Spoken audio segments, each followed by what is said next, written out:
अस्सलाम वालेकुम। ये मेरा लेक्चर ज्योमेट्री की बेसिक्स पे है। सबसे पहला टॉपिक है इसमें पॉइंट। पॉइंट क्या होता है? पॉइंट आपको बाय नेम पता चल रहा होगा, डॉट होता है, ठीक है? और ये डॉट को आप रिप्रेजेंट करते हैं कोई भी ऊपर अल्फ़ाबेट ए यूज़ कर रहे हैं या कुछ भी, ठीक है? और उसके बाद आपने देखें टर्म मैंने लिखी हुई है प्लेन। प्लेन क्या होता है? प्लेन बेसिकली 2 डायमेंशनल है। 2 डायमेंशनल मीन्स अगर मैं आपको इधर एग्जांपल दूँ एक पेपर की, पेपर, आप देखो पेपर जो है क्या होता है, उसकी हाइट भी होती है, विड्थ भी होती है, लेकिन वो है क्या? फ्लैट है, 2D है, ठीक है? तो प्लेन इज़ अ 2 डायमेंशनल, ठीक है? और इसके आप इसको ऐसे भी देख लें, आप समझो ये प्लेन है, ठीक है? आप इसको ये आप पेपर कह लो, प्लेन बेसिकली आप सरफेस या एरिया बोल सकते हो। अब सेकंड आप देख सकते हो, मैंने लिखी हुई है लाइन। लाइन ज्योमेट्री में आप क्या बोलते हो? It's a line with the 2 arrows on the sides, means कि ये एक्सटेंड होती है बोथ साइड से अनलिमिटेड, जितनी मर्जी एक्सटेंड करें, ठीक है? और इसको रिप्रेजेंट क्या करते हैं? लाइक अगर मैं यहाँ पे यूज कर लूँ ए बी, जो भी आप यूज करना चाहते हो, बी डी सी जो भी, ठीक है? और आप इसको लिखते कैसे हैं? आप कहते हैं इसमें सीक्वेंस मैटर नहीं करता, आप ए बी बोल दो या बी ए बोल लो, ठीक है? और ऊपर ये लाइन का स्मॉल सा उसका आप सिंबल यूज करते हैं, ठीक है?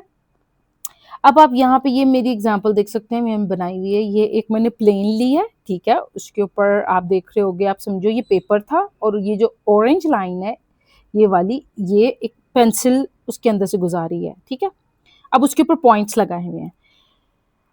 अब इधर आप देख रहे हो कि मैंने ये क्या लिखा है, collinear point and coplanar point.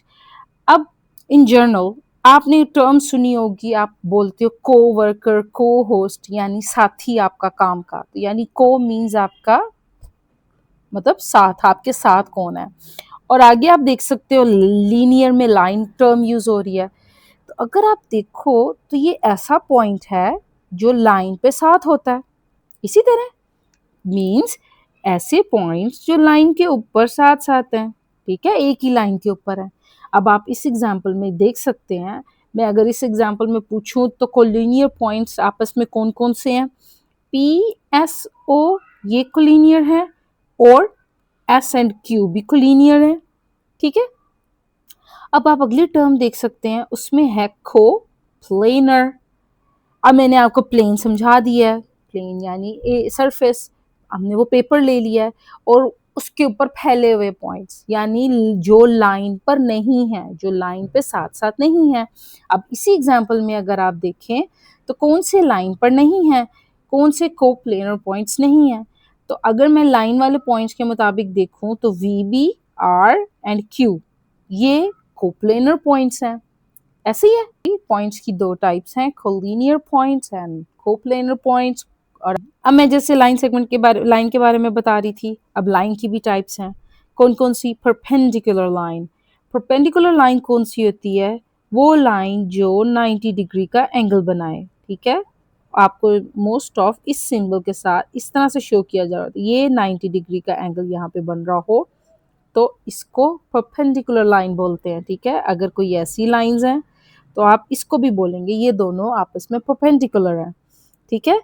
आगे पैरेलल लाइंस। पैरेलल लाइंस कौन सी हैं? जो आपस में साथ साथ होती हैं, ऑपोजिट, और ये कभी इंटरसेक्ट नहीं होती। इसकी आप डेली लाइफ से एग्जांपल, आप ट्रेन का ट्रैक देखें, उसकी जो एजेस होते हैं, ठीक है, वो पैरेलल हैं, कभी इंटरसेक्ट नहीं करेंगे, ठीक है? और पैरेलल को का सिंबल है ऐसे। अगर आपने कुछ बताना है, लाइक आप दोबारा से लिखेंगे A B is parallel to C D, या B A parallel to D C, कुछ भी, ठीक है? Intersecting lines. इंटरसेक्टिंग आपको पता है, इंटरसेक्ट करना यानी क्रॉस करना। ऐसी लाइन जो क्रॉस कर जाए एक फ्रॉम वन पॉइंट, ठीक है? लाइन सेगमेंट क्या होता है? बेसिकली इसकी बोथ साइड्स एंड पॉइंट्स होते हैं, ठीक है? फिक्स पॉइंट्स होते हैं, ये एक्सटेंड नहीं होती, और ये एक्सटेंड नहीं होती, और इसको भी आप कह सकते हो, मैं नाम चेंज करती हूँ क्यू आर, और आप इसको कैसे लिखेंगे? Q R is a line segment, ठीक है, या फिर आर क्यू लाइन सेगमेंट, ठीक है, आप इसको इस तरह से रिप्रेजेंट करते हैं। नेक्स्ट नेक्स्ट टर्म है रेज। रेज क्या है? रेज मैं हमेशा कहती हूँ, अगर आपने इसको, मैं समझाने से पहले आपको एक एग्जांपल देती हूँ, समझे टॉर्च है, लाइट की रेज निकलती हैं, कैसे निकलती हैं आप देख रहे हो, ये इसका फिक्स पॉइंट है और लाइट और दूर दूर तक जाती है, एक्सटेंड होती है, ठीक है। अब मैं इस एग्जांपल के साथ अगर अब यहाँ पे आपको रे ड्रॉ करके बताऊं, तो रे इस तरह से रिप्रेजेंट होती है, ठीक है। अगेन मैं कोई भी नाम दे देती हूँ, आर एंड एस। अब आप इसको रिप्रेजेंट कैसे करेंगे, इसमें ऑर्डर मैटर करता है, like R and S. R पे फिक्स पॉइंट है तो आप इसी तरह का एरो बनाएंगे, आप एस आर इस तरह नहीं कर सकते, क्योंकि एस एक्सटेंडेड एरिया की तरह, तो ये रॉन्ग हो जाएगा। आपने रे को जो है उसमें जो आपने अल्फ़ाबेट्स यूज़ किए हैं, जो भी प्रेजेंटेशन की है उसकी, आपने उसके सीक्वेंस को उसी तरह लिखना है। फिक्स पॉइंट पे जो पॉइंट है आपने वो अल्फ़ाबेट पहले लिखना है, लाइक इसमें आर एस है तो आप इस तरह से रिप्रेजेंट करेंगे, ठीक है। आई होप आपको ये जो बेसिक टर्म्स हैं ज्योमेट्री की समझ आ गई होगी। Thank you.